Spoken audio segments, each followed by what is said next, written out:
আসসালামু আলাইকুম। ফুলপুর আমকান্দা বাজার গরুর হাটে বিকাশ প্রতারককে হাতে নাতে ধরা হয়েছে।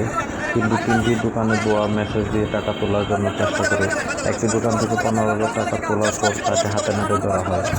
এরকম প্রতারক থেকে সবাই সাবধান হবেন ইনশাআল্লাহ।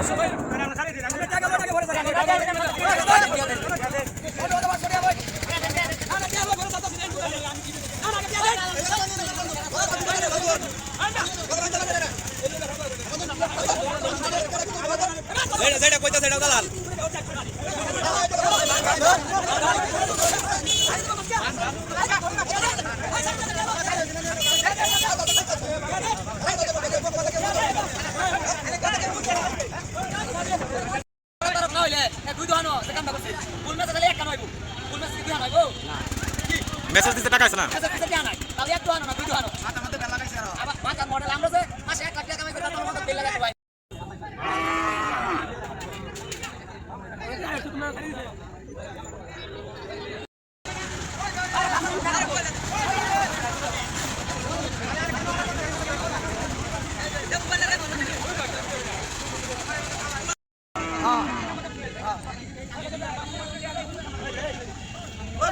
ভিডিও করুন